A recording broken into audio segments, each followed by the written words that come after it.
Class 6 विज्ञान, छठी class की विज्ञान की एनसीईआरटी बुक को आज हम कंप्लीट करने जा रहे हैं और कम से कम टाइम के अंदर करने जा रहे हैं और जो उसके अंदर इंपॉर्टेंट है वो चीज़ें करेंगे और फालतू कुछ भी नहीं करेंगे, आपका टाइम वेस्ट नहीं होना चाहिए। ठीक है बेटा, शुरू करते हैं विज्ञान। और इंग्लिश वाले भी टेंशन न ले, हम इंग्लिश के साथ भी करेंगे और अब गाड़ी चलेगी चौथे गियर में। देखो बेटा हाँ, पहला इसके अंदर जो टोटल चैप्टर है वो है बेटा 11, टोटल 11 चैप्टर्स है इसके अंदर। ठीक है, पहले शुरू करते हैं भोजन के घटक। भोजन का घटक, घटक का मतलब क्या होता है बेटा? घटक का मतलब क्या होता है? क्या घटक का मतलब क्या होता है? एक मिनट और रुक जाओ जरा, इंग्लिश मीडियम वाली बुक भी खोल लूँ ताकि दिक्कत ना हो आपको। क्यों ना दिक्कत हो, क्योंकि इंग्लिश वाले बच्चे भी इसको देख रहे होंगे, यूपीएससी के लिए, अपने एग्जाम्स के लिए तैयार करेंगे। क्या है? Components of food. बेटा इसका मतलब क्या होता है कंपोनेंट्स ऑफ फूड का? है कंपोनेंट्स ऑफ फूड का मतलब क्या होता है? उस बुक के ऊपर फोकस तब करना जब मैं बोलूँ, बाकी इस बुक के ऊपर फोकस हिंदी में रखो, क्योंकि सारे के सारे हम हिंदी बोलते हैं। देखो बेटा, चलो बेटा शुरू करो। भोजन, भोजन का मतलब होता है बेटा फूड। फूड का मतलब होता है जो हम खाते हैं। हम भोजन बेटा क्यों खाते हैं? क्या ज़रूरत पड़ी हमें भोजन खाने की? क्योंकि भोजन खाने से हमें शक्ति मिलती है और हमारे शरीर की जो भी ज़रूरतें होती हैं वो सारी पूरी होती है। अब हमारे शरीर की क्या ज़रूरत है भाई? हमारी शरीर की ज़रूरत क्या है? ग्रोथ, बढ़ना। क्या? ग्रोथ। हमारा शरीर बढ़ता है, ठीक। हमारे शरीर को बढ़ने के लिए तो कुछ चाहिए ना। जब तुम पैदा हुए थे छोटे से थे, कुछ किलो के थे, आज इतने बड़े हो, आने वाले टाइम में और बड़े हो जाओगे। ठीक है, तो वो सब आ कहाँ से रहा है? भोजन से तो आ रहा है।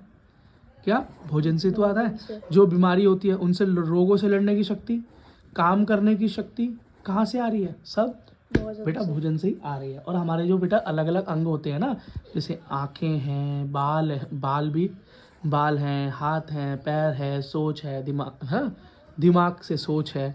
ठीक है, ये सारी चीज़ें बेटा भोजन से ही चलती हैं। जैसे बाइक कैसे चलती है? पेट्रोल से। बैटरी वाली तो बैटरी से। बात यहीं से शुरू और यहीं से ख़त्म हो जाती है। ठीक है बेटा। अच्छा बेटा, कौन कौन से खाने के स्रोत हो सकते हैं? देखो, खाना 2 प्रकार का होता है। एक होता है शाकाहारी। क्या? शाकाहारी को बोलते हैं वेजिटेरियन, और या दूसरा होता है बेटा मांसाहारी। क्या? हम यहाँ पर ये डिबेट नहीं करना चाह रहे कि कौन सा अच्छा है या कौन सा बुरा है। ठीक है, ये अगर एक टॉपिक चाहिए तो इसलिए हम अलग एक टॉपिक बना सकते हैं, लेकिन हम यहाँ पर एक अलग बात कर रहे हैं कि दोनों से मिलता क्या है। अगर कोई वेज खाए तो क्या मिलेगा और अगर नॉन वेज खाए तो क्या मिलेगा? तो सबसे पहली चीज़ है बेटा कार्बोहाइड्रेट। क्या है? कार्बोहाइड्रेट। हिंदी में भी बेटा कार्बोहाइड्रेट को कार्बोहाइड्रेट ही कहते हैं। थोड़ा माफ़ी चाहते हैं राइटिंग के लिए, बाकी आप भावनाओं को समझे, बुक पर फोकस भी रखें।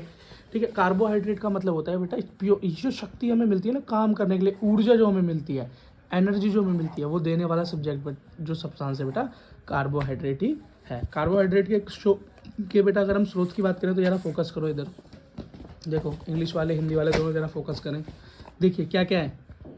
चावल, बाजरा, तरबूज, आम, मक्का, गन्ना, पीपल, ठीक है, शकरकंद। इंग्लिश में वीट, राइस, बाजरा, स्वीट पोटैटो इत्यादि। ओके बेटा, ठीक है। नेक्स्ट क्या है? ये है बेटा हमारे तेल। क्या है? तेल एंड ऑयल्स। तेल एंड ऑयल्स, तो तिल, गिरी, मूंगफली, ग्राउंड नट्स, ठीक है, और सरसों का भी हम तेल इस्तेमाल करते हैं, जैसे घी। अब ये फैट्स, क्या है? फैट्स। ये क्या है? फैट्स, वसा। अब आदमी तो, हमने तो कई बार ये सुना है कि बेटा फैट्स तो हमारे लिए अच्छी बात नहीं है, फैट तो हमारे लिए अच्छा नहीं है। तो ऐसी बात नहीं बेटा, हमारा जो सेल होता है, जो हमारी कोशिका होती है, जो हमारा शरीर होता है, वो उसमें कुछ परसेंट बेटा फैट भी होता है। क्या? फैट भी होता है, वसा भी होती है, और वसा भी हमारे लिए बेटा ज़रूरी है, पर अधिक मात्रा में ज़रूरी नहीं है। बहुत ज़्यादा लोगे तो नुकसान करेगी, लेकिन कुछ मात्रा में वसा भी ज़रूरी है। ऐसी बेटा अगली चीज़ होती है विटामिन। क्या? विटामिन के बारे में हमें सुना होगा तुमने, विटामिन ए, बी, सी, इस तरीके से नाम होते हैं, हमने बहुत सुने कि बेटा धूप में विटामिन ए मिलती है, वो विटामिन डी मिलती है, उससे हड्डी मजबूत होती है। इस फल को खा लो विटामिन ए मिलेगा, इस फल को खा लो खट्टा है, इसमें विटामिन सी मिलेगा। ठीक है, तो बेटा ये सारी विटामिन हमारे शरीर में अलग अलग तरह के काम करती हैं, इसीलिए हमें इनकी ज़रूरत होती है। ठीक, अब विटामिन ए, क्या? विटामिन ए जिन सबसे ज़्यादा मिलता है, उनकी फ़ोटो देखो, ये रही। किससे मिलेगा? Papaya, carrot, mango. ठीक, कैरेट मतलब गाजर, मैंगो मतलब आम, पपाया मतलब पपीता बेटा, पपीता। तरबूज नहीं, वो था वाटरमेलन। ठीक है, अच्छा अब विटामिन बी किससे मिलेगा? विटामिन बी किससे मिलेगा? अब इसकी चिंता मत करना कि किस विटामिन से क्या होगा, उसके बारे में आगे एक वीडियो बन जाएगी। तो विटामिन बी, क्या? विटामिन बी किससे मिलेगा? चावल से और आटे से। और लीवर का मतलब क्या है, मांस खाने से भी ये चीज़ें हमें मिल जाती हैं। जैसे कि अंडे के अंदर क्या मिलता है, यहाँ से भी गुड फैट्स मिल सकते हैं, मिल्क से हमें गुड फैट्स मिल सकते हैं। और एक और चीज़ हम आगे पढ़ेंगे, उसको बोलते हैं बेटा प्रोटीन। प्रोटीन भी हमें किससे मिलता है, इन सब चीज़ों से मिलकर मिलता है। Next vitamin C. Vitamin C किससे मिलती है बेटी, हमारी विटामिन सी हमें मिलता है गुआवा, ग्रीन चिली, लेमन, आंवला, टमाटो, मतलब कुल मिला के हमें सिट्रस फ्रूट मतलब खट्टे पदार्थों से या खट्टे फ्रूट्स या वेजिटेबल से हमें विटामिन सी मिलता है। हिंदी मीडियम वालों के लिए भी यही बात, ठीक है। अगला विटामिन डी। तो विटामिन डी बेटा, अब ऐसा नहीं है कि हम दूध पी रहे हैं तो उसके अंदर हमको एक ही चीज़ मिल रही है, दूसरी चीज़ नहीं मिल पाएगी। नहीं, देखो दूध के अंदर विटामिन डी भी है, मछली के अंदर भी है, लीवर के अंदर भी है, अंडे के अंदर भी है, और बटर मतलब मक्खन के अंदर भी है, ठीक है बेटा। अगला, इसके अंदर फोटो देखो, इस फोटो के अंदर एक आदमी बच्चा खड़ा हुआ है, किसके आगे खड़ा हुआ है, सन के आगे। क्यों खड़ा हुआ है, क्या सन से क्या फ़ायदा है बेटा, सन से ये फ़ायदा है कि सन से बेटा उसको जो धूप लगती है उससे उसकी हड्डियाँ मजबूत होती हैं। क्यों, उसमें अंदर विटामिन डी। क्या होता है, विटामिन डी। अगला है बेटा डाइटरी फाइबर्स। क्या, डाइटरी फाइबर्स। जरा हम देखते हैं इसको हिंदी में। तो हिंदी के अंदर इसको कहते हैं बेटा आहारी रेशे। क्या, आहारी रेशा। आहारी रेशा का मतलब क्या होता है बेटा, ये फाइबर्स हमारे खाने को पचाने में मदद करता है। क्या करता है, खाने को पचाने में। पचाने को बोलते हैं डाइजेशन। क्या, डाइजेशन, पचाना। क्या, पचाना। वो क्या है बेटा, सलाद जो होती हैं, सैलड्स जो होती हैं, वो बेटा हम फूड के बाद क्यों खाते हैं, वो इसलिए खाते हैं ताकि वो फूड को पचाने में हेल्प कर सके। क्या, फूड के डाइजेशन में हेल्प कर सके, ठीक है।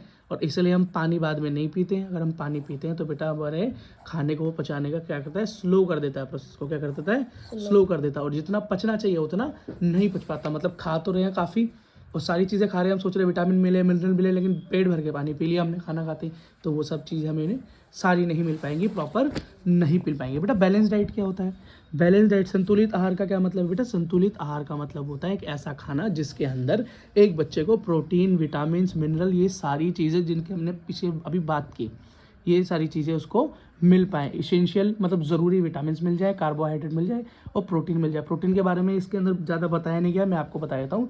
प्रोटीन का काम होता है बेटा हमारे शरीर के अंदर रिपेयरिंग का। क्या, रिपेयरिंग का काम होता है, ठीक। रिपेयरिंग क्या, हड्डी टूट जाए तो उसकी रिपेयरिंग में प्रोटीन तो काम नहीं आएगा, उसके अंदर काम आता है विटामिन डी। क्या, मैंने बताया ना, हड्डी मजबूत करने के लिए विटामिन डी। और एक होती है चीज़ कैल्शियम। कैल्शियम क्या बनाती है, मिनरल। ये ऐसा मिनरल होता है बेटा जो कि हमारे हड्डी को क्या बनाता है, क्या बनाता है बताओ, मिनरल को बेटा मिनरल या खनिज भी कहते हैं। ये क्या करता है, हमारी बॉडी को, हमारी हड्डियों को मजबूत बनाता है, हमारी हड्डियों को मजबूत बनाता है। और विटामिन सी हमारी स्किन को अच्छा रखता है, हमारी त्वचा को अच्छा रखता है। तो जिस खाने के अंदर बेटा ये सारी चीज़ें मिल जाए, हाँ प्रोटीन की बात करते हैं, वो शरीर का रिपेयरिंग, मतलब चोट लग गई, कट गया है ना, और शरीर को बढ़ाना है, तो ये सारी चीज़ें बेटा प्रोटीन के काम होते हैं। देखा ना, बॉडी बनाने वाले बच्चे प्रोटीन के डब्बे खाते हैं अलग से, है। डेफिशिएंसी डिसीजेस का मतलब क्या है बेटा, कमी से होने वाली बीमारी। क्या, कमी से होने वाली बीमारी मतलब अभावजनक रोग जिन्हें बोलते हैं। इसका मतलब अगर आपको किसी भी तरीके से आपका भोजन संतुलित नहीं है बेटा, क्या, संतुलित नहीं है, मतलब आपके खाने के अंदर कुछ विटामिन या मिनरल्स की कमी है, तो उसकी वजह से आपको कुछ बीमारियां हो सकती हैं। ये सबसे इंपॉर्टेंट है याद करने के लिए। क्यों बेटा, यूपीएससी हो, चाहे 9th के क्वेश्चन हो, चाहे आगे कोई भी सरकारी एग्जाम हो, इस चैप्टर के अंदर से सबसे ज़्यादा जो इंपॉर्टेंट बात है वो यही पूछी जाती है। तो ये आपको भूलना नहीं है। जल्दी देखिए बेटा, फोकस करो। Vitamin A. क्या, विटामिन ए की अगर कमी हो जाए, क्या हो जाए, कमी हो जाए, तो विटामिन ए की कमी से जो बेटा बीमारी हो जाती है उसको क्या बोलते हैं, आंखों की रोशनी कम हो जाना। क्या हो जाना, आंखों की रोशनी कम हो जाना, loss of vision. Loss of vision, vision का मतलब होता है बेटा दिखना। ये लिखा ना, देखो इधर देखो, विजन मतलब क्या होता है, दिखना। यहाँ क्या, दृष्टिहीनता, इसका मतलब आंखों की रोशनी कम हो जाना, या जैसे कि कम दिखने लगना, अंधेरे में ना दिखना, दूर का ना दिखाई देना, पास का ना दिखाई देना, इस तरीके से। अगला विटामिन बी। क्या, विटामिन B1, इससे होने वाली बीमारी का नाम है विटामिन बी से बेरी। विटामिन बी से बेरी, बड़ा आसान है, बी से बेरी, ऐसे याद कर लेना। अभी बेरी क्या होता है बेटा, इसका मतलब होता है कि शरीर जो होता है दुबला और पतला हो जाता है और शरीर के अंदर शक्ति की कमी हो जाती है। वेरी वीक मसल्स, मतलब शरीर की जो मसल्स होती हैं वो एकदम वीक हो जाती हैं, बच्चा कमज़ोर हो जाता है और उसे काम करने का कोई मन नहीं करता। अगला है विटामिन सी।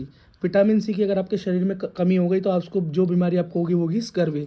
इंग्लिश के अंदर भी बेटा स्कर्वी है। स्कर्वी का क्या मतलब होता है कि आपके मसूड़े कमज़ोर हो जाएंगे, आपके दांत ढीले पड़ जाएंगे, ठीक है, आपके मसूड़ों से खून आने लगेगा और आपके जो घाव होंगे उनको भरने में भी टाइम लगेगा। बिल्कुल सेम वही बात है, मसूड़ों से खून निकलना, मसूड़ों का कमज़ोर हो जाना, घाव भरने में समय लगना। अगला है विटामिन डी। अगर विटामिन डी की आपको कमी हो गई तो आपको जो रोग होगा उसका नाम है रिकेट। क्या? रिकेट। बेटा हिंदी के अंदर भी कोई नई बात नहीं है, सेम नाम है। इसका क्या मतलब होता है? विटामिन डी से मैंने बताया था हड्डियों का लेना देना है, तो हड्डियाँ क्या हो जाती हैं? कमज़ोर हो जाती हैं। क्या हो जाती हैं? कमज़ोर। इतनी कमज़ोर हो जाती है कि मुड़ जाती हैं, तो क्या टेढ़े मेढ़े हाथ पैर हो जाते हैं, ठीक है। अगला देखो, अगला अगर कैल्शियम की कमी हो गई, क्या कैल्शियम की कमी हो गई तो इसका मतलब है बोन एंड टूथ डिके। इसका मतलब नीचे देखो अस्थि और दंतशय। इसका मतलब क्या होगा? आपकी हड्डियां कमजोर हो गई और आपके दांत भी टूट टूट के गिरने लगते हैं वक्त से पहले, ठीक। ये अब क्या हो, इसका मैंने ये इसकी बीमारी और यही बीमारी के नाम से पता चल गया क्या हो रहा है।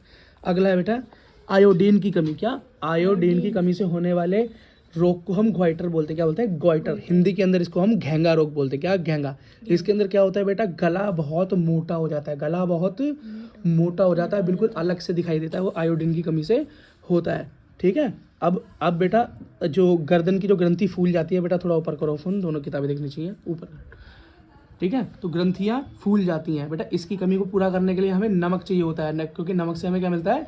आयोडीन मिलता है, और आयोडीन एक दूसरी चीज़ से ही मिलता है, वो है सूरज की रोशनी। इसलिए बेटा सूरज में जाया करो, ये सोच के मत जाया करो काले पड़ जाएंगे, बेटा ये सोच के जाया करो हड्डियाँ मजबूत होती हैं। अगला होता है लोहा, आयरन। आयरन से होने वाली जो बीमारी है उसको बोलते हैं मतलब अरक्तता, मतलब एनीमिया। एनीमिया की बीमारी का मतलब होता है बेटा खून के अंदर खून की कमी होना, शरीर में खून की कमी, और जिसके शरीर में खून की कमी होगी वो कमज़ोर हो जाएगा, वीकनेस हो जाएगी। बात समझ में आ गई? अब ये वो वाला लोहा नहीं है जिससे हमारा बर्तन बनते हैं, सामान बनता है, गेट वगैरह बनते हैं, बेटा ये उस तरीके का लोहा नहीं होता, ये हमारे खाने के अंदर पाया जाने वाला लोहा होता है। तुम्हें पता है स्कूल के अंदर आयरन की गोली भी दी जाती है ताकि बच्चों के अंदर खून की कमी ना हो। अगर खून की कमी हो गई तो हमारे शरीर में कमजोरी हो जाएगी, और कमजोर बच्चा कभी पढ़ सकता है क्या? कभी नहीं पढ़ सकता। इसी के साथ आपका चैप्टर खत्म हुआ।